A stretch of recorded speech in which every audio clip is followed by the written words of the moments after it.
El siguiente expositor es el doctor Rómulo Fuentes, ¿ya?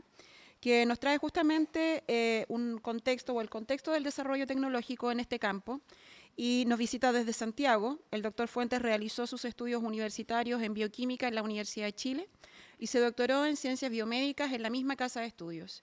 Posteriormente, realizó un postdoctorado en neurobiología en la Universidad de Duke de Carolina del Norte, en Estados Unidos, y continuó más tarde en el Instituto Nacional de Ciencia y Tecnología en Brasil, donde integró el grupo internacional de científicos que trabajó en el Walk Again Project. Pionero en el desarrollo de nuevos tratamientos para la enfermedad de Parkinson, esta vez vuelve a Concepción a exponer sobre su trabajo con Hybrots, robots comandados por neuronas. Dejamos entonces al doctor Rómulo Fuentes.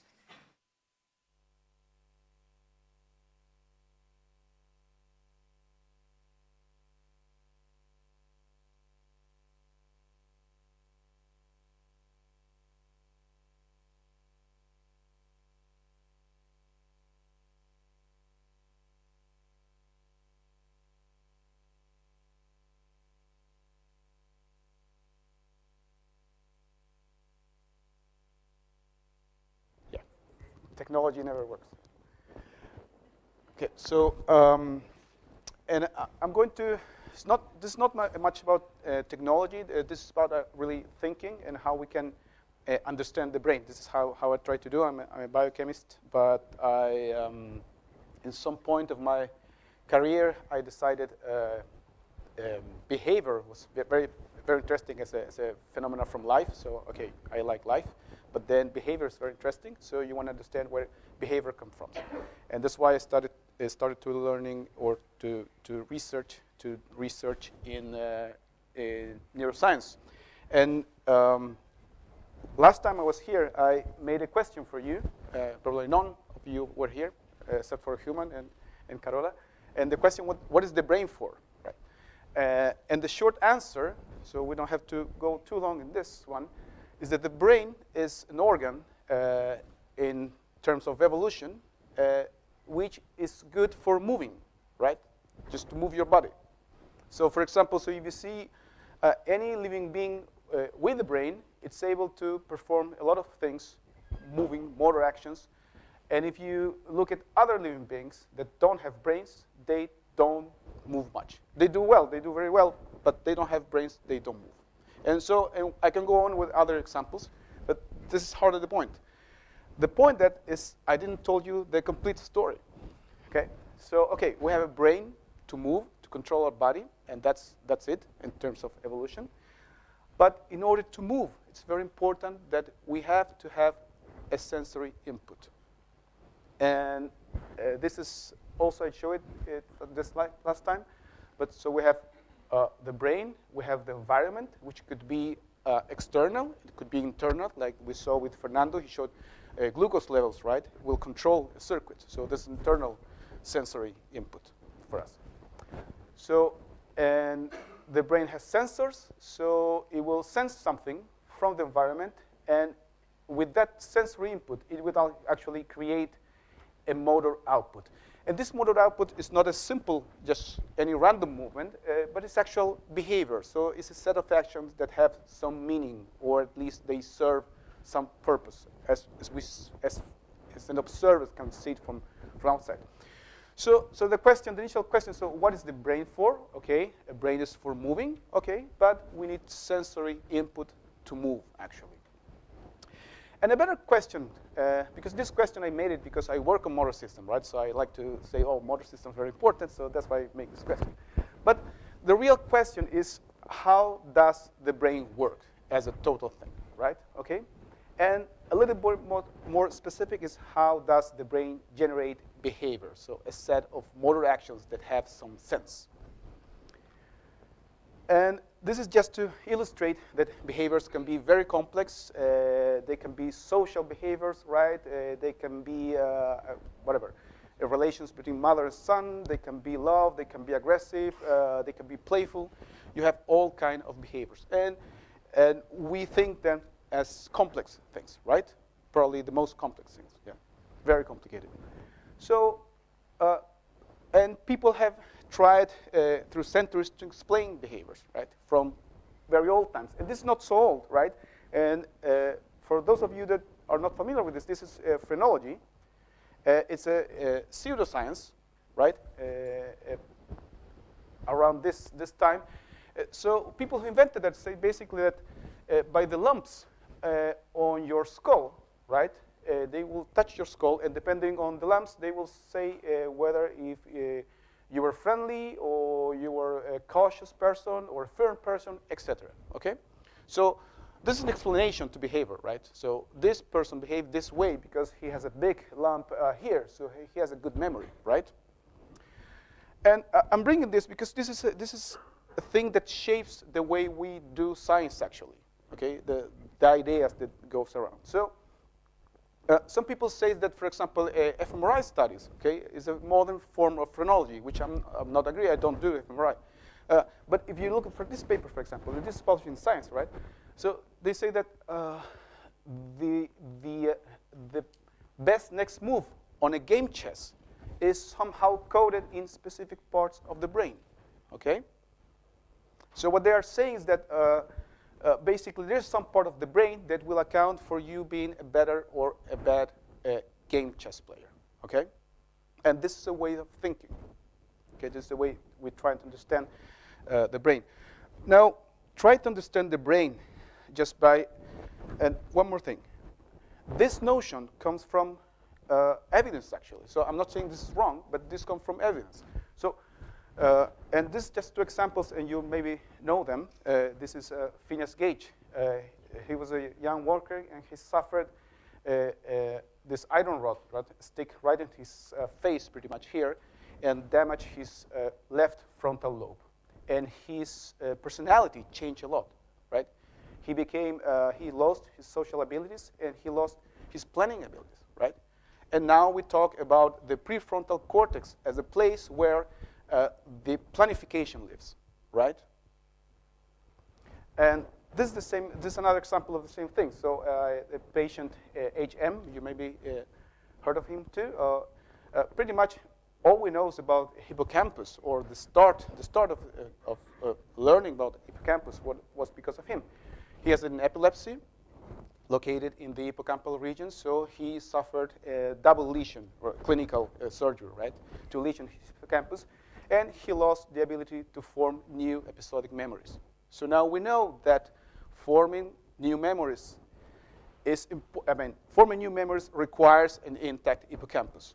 So we say, okay, memory lives in the hippocampus. Okay, but this approach, although valuable, is like trying to understand how a radio works just by taking apart, little parts of it, right? You have a radio, you want to know how it works, so you start taking, okay, I'll take this bottom out.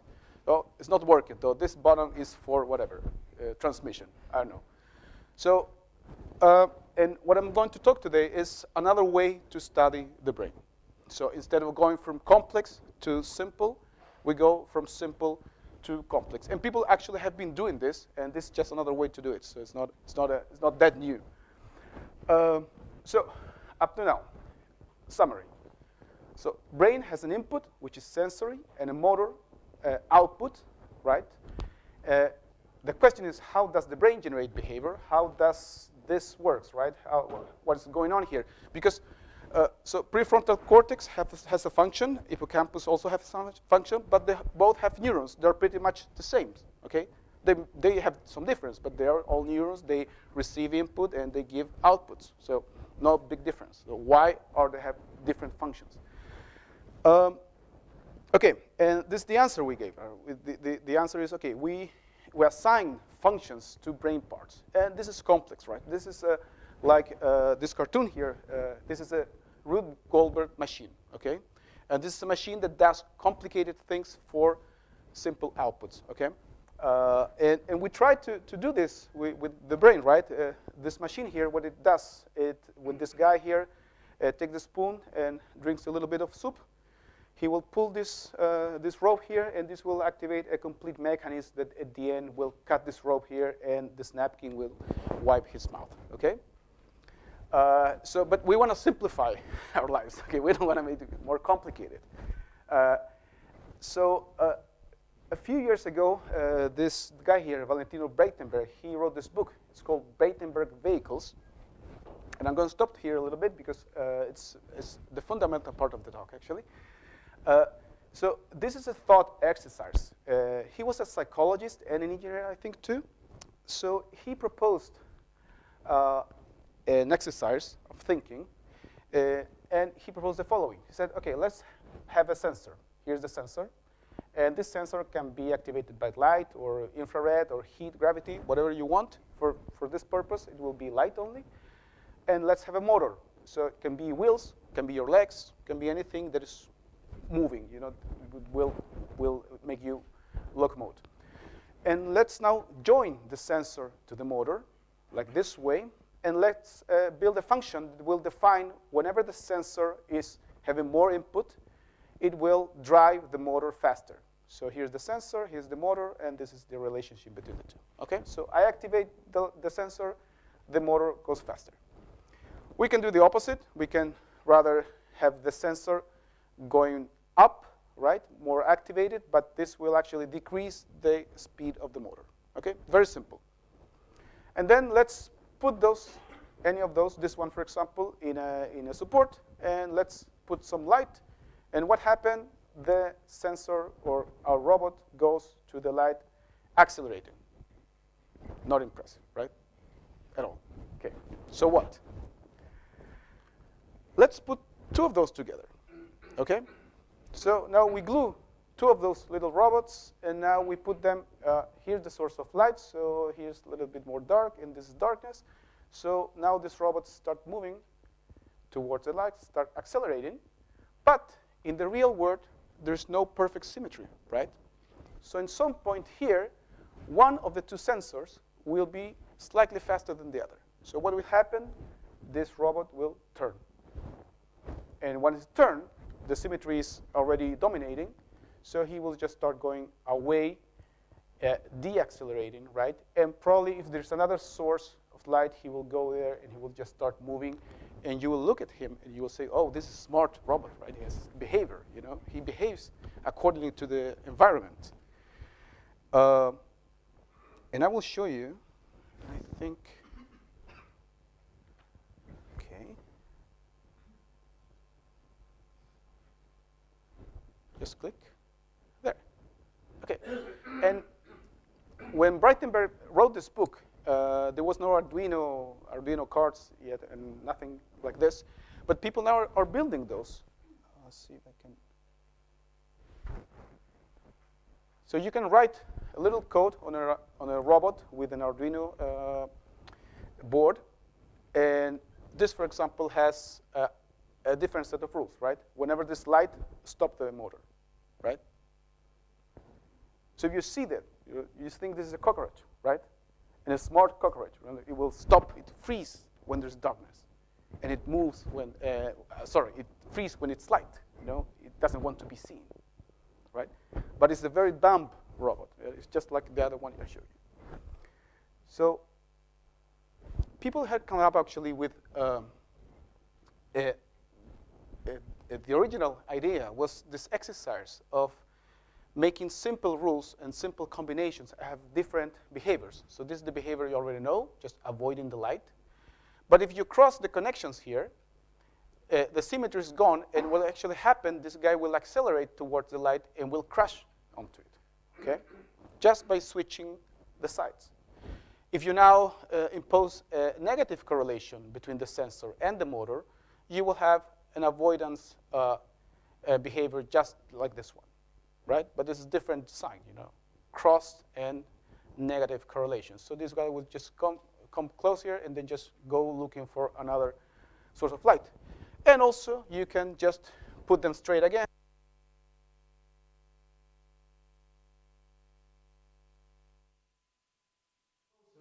It will accelerate and will stop here. And this is true law, right? So actually, Breitenberg, he called those robots by fear, aggression, this is explorer, and this is the love robot, right? So they all have behavior, but they are all dumb and simple.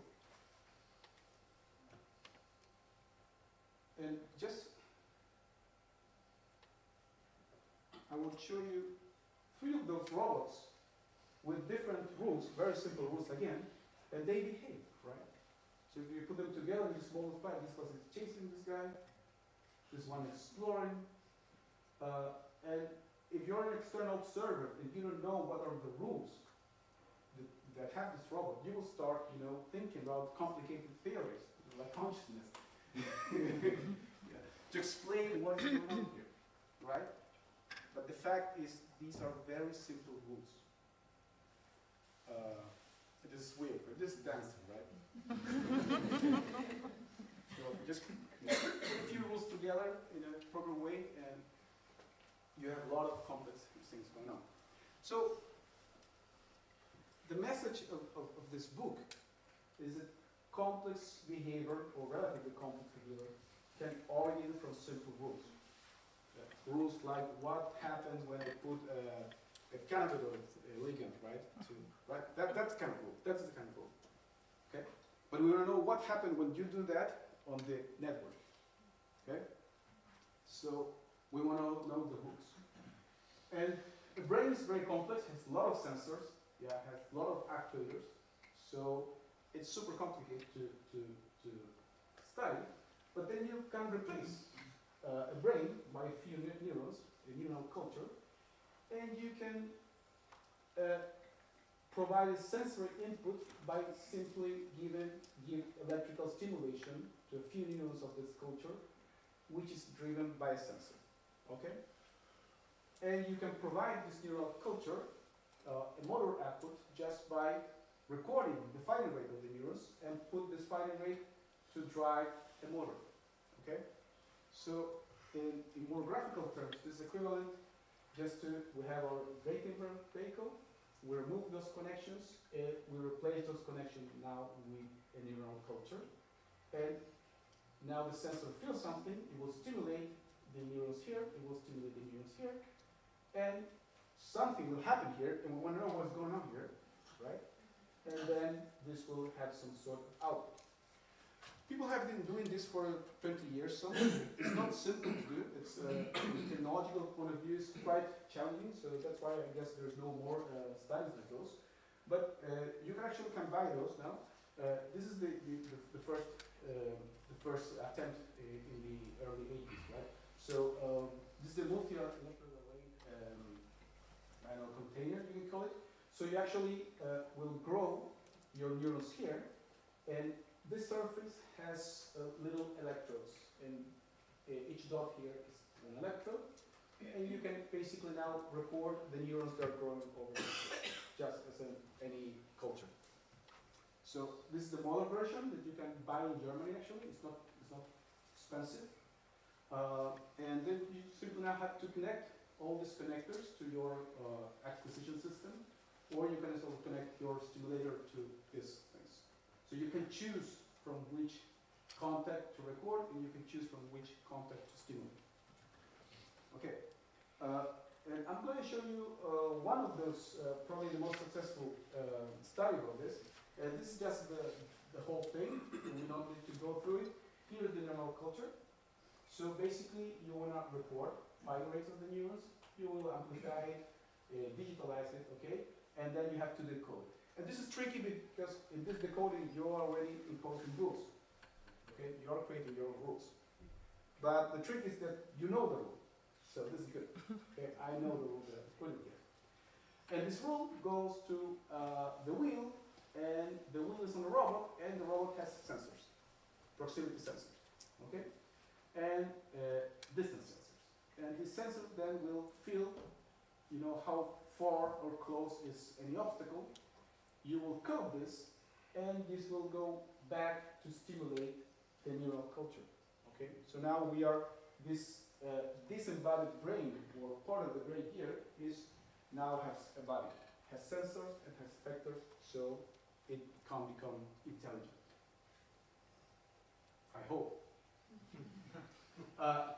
And this is experiment. In this experiment, we'll have two different conditions. So one condition is the random condition, we call it, which is simply all the neurons growing in this point with no physical constraints. So they all grow here, they're all together. They will form a network, basically, when you leave the neurons there. But also, you can put these little panels here, right? And you can separate, like the neurons here from the neuron here, and only a very few neurons will cross these boundaries. And then you will create something called modularity, right? It's a module here. And this is very important, because if you remember, when I start talking about the functions assigned to prefrontal cortex, or to hippocampus, for example, right? Those are modules, right? And we can replicate modularity here. And modularity seems to be an important feature of having a functional brain. Okay? And the brain has long been proposed as a small word network. So a small word network is a network where the nodes, in this case the neurons, nearby neurons have good connectivity between them, and neurons that are far away have poorer connectivity. So you have only a few ones that can connect in the long range. And most of them are connected in the close range. And the brain in particular has this subtype of small network, small word network, which is called hierarchical model network, which is pretty much like the brain is, right? So we have prefrontal cortex, for example, right? Where all the neurons are highly interconnected, but then a few neurons project to other structures. Okay? This is how the thing looks like. You can buy this thing, you can put the neurons, and you can write your code. So this is not super expensive, but you need a computer to write the codes, or two. But it looks like this. So each signal here is coming from one electrode, so just recording all the neurons around this electrode, and you can actually see one neuron into close by electrodes. But still, you have pretty good signal, a pretty good specific or selective signal in each electrode. Some doesn't work. And this is the setup. You can do this both in reality, like with a real robot, in a real arena, with real obstacles, or you can do it virtually, in a virtual world, which is pretty much the same because the neurons don't know where they are, so for them it's the same thing. They have the same, just like this. And the task here is to, for this robot, is to navigate through this arena without touching the obstacle. Okay, this is what the creator of this thing thought about. So, but let's start with the simple things.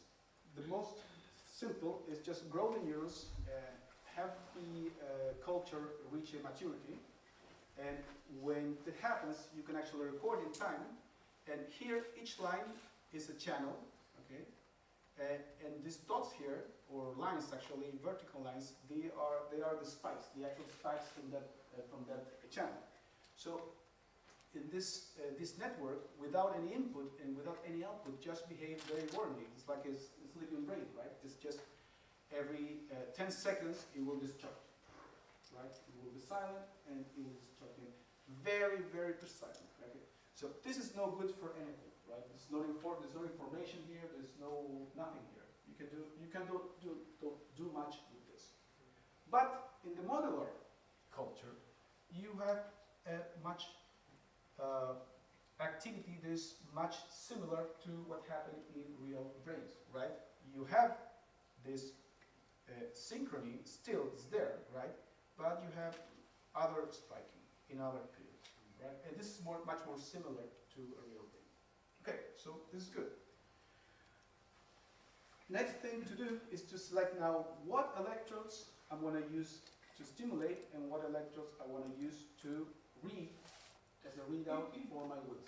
So when you do that by PSTH, I don't know if you're familiar with that, but I will explain it very shortly anyway.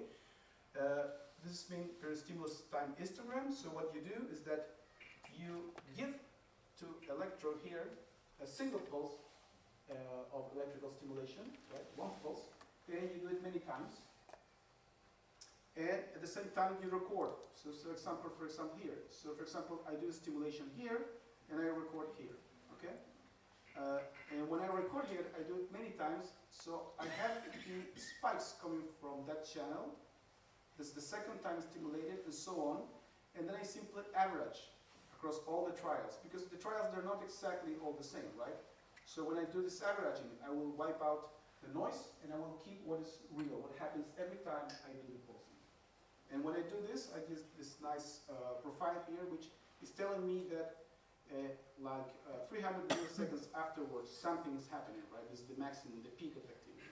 So I know now that every time I hit this electrode, I will get activity in another electrode, okay? So you do it systematically for every electrode, and this is a lot of job, okay? And so by stimulating this electrode, for example, I have this response in every other electrode, which is not very cool actually, because if you look here, for example, there's only 1 or 2 that are not responding, and the rest, they are pretty much all responding. And it's also not very useful, because I don't want to just give one stimulation and see everyone responding, right? It's not informative anyway. So these are 2 examples of the random culture, and these are examples of modular cultures. And when you have modules, again, you can see that if you stimulate, I will see response in most of the neurons in that module, but not in the other one. And this is more useful, this is more informative, okay? And here's the same. So you can actually just compute the area under this curve, and you can set that as proxy for the stretch of the connection between the stimulating electrode and the receptor, let's say, electrode. So at the end, you can do this type of maps, right? And this is a map, so I stimulate here, and all the ones in red are responding at a proper magnitude, okay? And I stimulate this one here, this is another stimulation one, I see response in all of those in blue, okay? This is the random thing, and when you see the random, what happened is that the red and the blues, so the response are sort of in the same place, okay?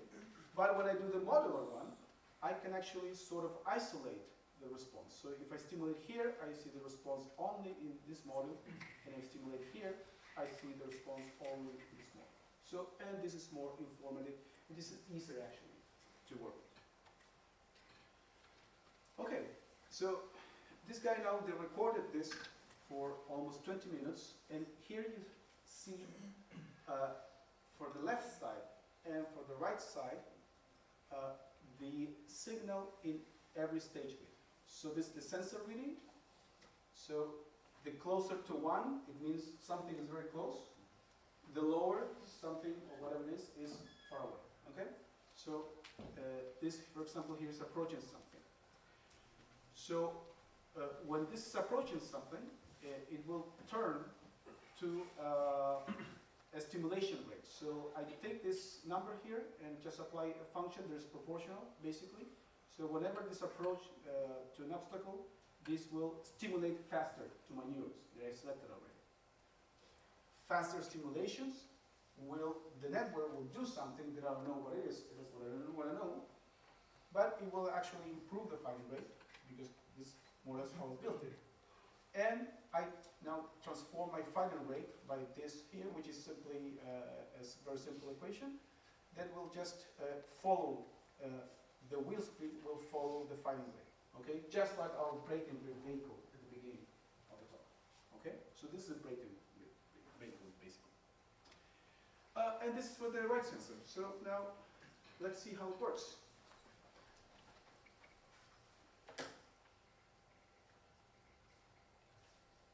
So first I'm going to show you the robot with no neurons. Sorry, I think you should be this. Here it is. So this is the robot with no neurons, okay? And with no neurons, it does this.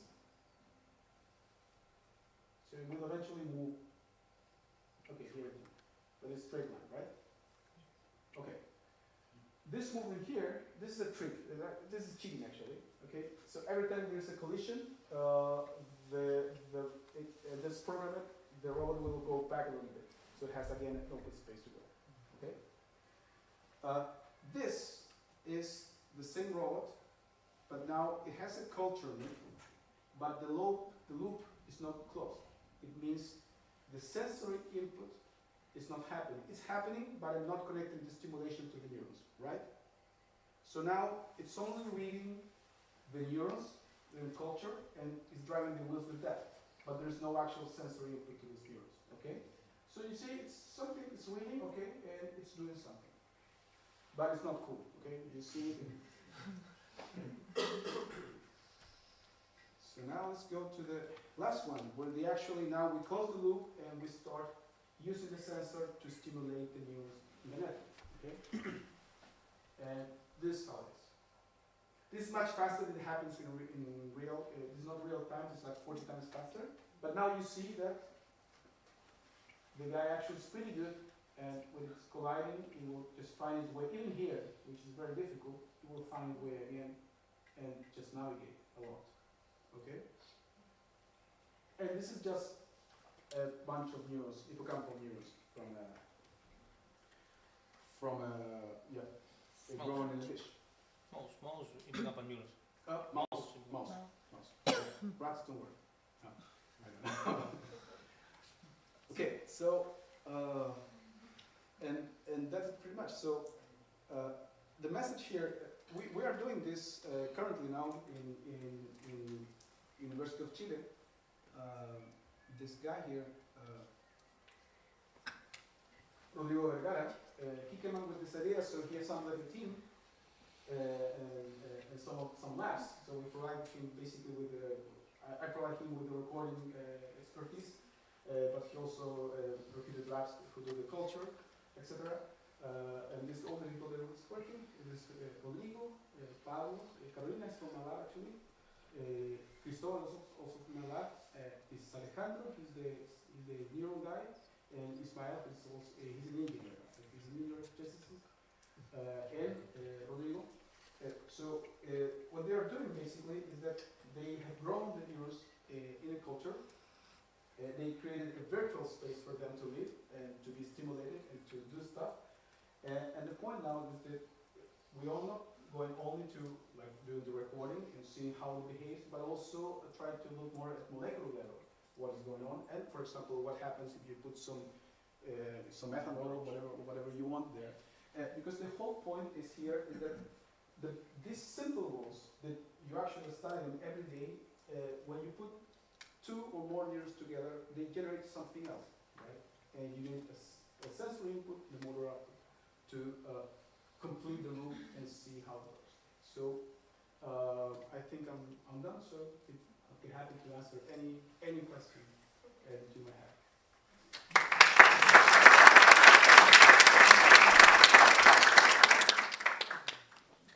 ¿Preguntas? Fantastic talk, very fascinating talk. I have several questions, but okay, I will focus on two. How can you imagine to store a memory in a network? Okay. Good. I don't have the slide here, but okay. So this I didn't talk about this, but this very same experiment that I showed that I couldn't make it work here. They use it. The firing rates on the sculptures are very low because the neurons don't tolerate this high firing rates. But you can do a tetanic stimulation, a very mild one at 20 hertz, and it's known that this will strain some of the connections. So what they did actually is that after every collision, which is what you want the robot to avoid, they put a tetanic stimulation after every collision. And that improves in time, that makes the robot better at avoiding collisions. So that's a memory. The robot learned to avoid collisions. And this actually brings me to another point, but because that's probably the main question Rodrigo wants to answer with this time of systems. What is the rule for a neuron? So okay, we know the basic rules. So we know the rules. Okay, I receive if I bring up my potential enough, I will find an accretion potential. Okay, if I get some modulation, I will do it more or less likely. Okay, good. So there are some rules. There are important rules, and we need them. But what's like I know the ultimate rule? But why is this culture behaving like this? If I put tetanus, why is avoiding tetanus? Why? And our answer, or his answer really, is that it's an energy limitation. So Fernando mentioned that if, did you mention it, or was sorry. Okay, they mentioned it, if the neuron doesn't receive any input, it will retract, process, it will die, right? Okay. But also, this neuron doesn't want to have tetanus, right? It will avoid tetanus on the culture, right? So it doesn't have too much either, right? So what does it want, right? So it has to be stimulated, but it wants to be stimulated at a minimum, because, and this is our answer, we don't know if we run it, it's a matter of energy, right? Keeping a difference of potential just by pumping ions, right? Out in, it's expensive. So, and you don't want to, energy is not free in nature normally, so you want to keep that at minimum. So that's our answer to with this particular thing. Yeah. ¿Preguntas? Sí. Rómulo? No, I have a second question, but I can ask it out later. No, please don't worry. Do you need to train the computer, the robot? The robot improves with time. Like if you put tetanus, it will improve. But otherwise, you need to stabilize the system, like wait for all the neurons to be connected and have this very synchronic firing, and then it's mature to do the. How long is the total process? Like 2 months or something, more or less what the culture lasts. Okay. So you can do it in the lifetime of culture. And what about the plasticity in the beginning compared with the end in the network? Did you see some change in the branching? Or That for example has not been studied. For example, so that's a point. that is memory. Yeah, but that has not been studied at all. So the only thing we know that when we put up tetanus, it will improve. So it's sort of memory there implied, but that we don't know. Excellent. Yeah, my second question was about the last video that you show when you connect, you close the loop between. If you let the robot, in fact, continues his turn and his trajectory, is there some pattern that appear, specific pattern that appear in the trajectory or not? No, This is very, very important point, in fact. That's very important. Yeah, I know the robots, but the breakdown vehicles, they're supposed not to, because that's precisely the point. So, this is like thinking, if you want to be a programmer, for example, we program a robot just to walk away from this. I need to pretty much think of every possible condition, of every possible situation to get him out, right? So if I'm stuck here, then I have to turn, and this is a lot of, for everyone, if anyone who's done programming, but this is a lot of work to think of every possible situation that you can face as a being that can move to get the right response. So this design, at least, it is expected not to behave in a pattern, in certain patterns, except for the pattern that is hardwired, right? So with that hardwiring, you will be able to face any situation, and of course, it can fail. But no, it's not expected. It's not. If that happened, that would mean I know what to do it actually, but it's not expected. Not seen so far. Great work. So I have two questions. You use hippocampal neurons. Yeah, those are. So it's a but mixed culture of. We use cortical. We use cortical in our lab. But you select the neurons or Everything. and It's estimated that like 80% glutamatergic and the other 20% is GABAergic. okay. And astrocytes too. I don't know really. Probably not. Why not? Why? I mean, because to be normal. Who cares about astrocytes? They don't fire. Yeah, but they regulate the synaptic. And Sí tiene. associated with that.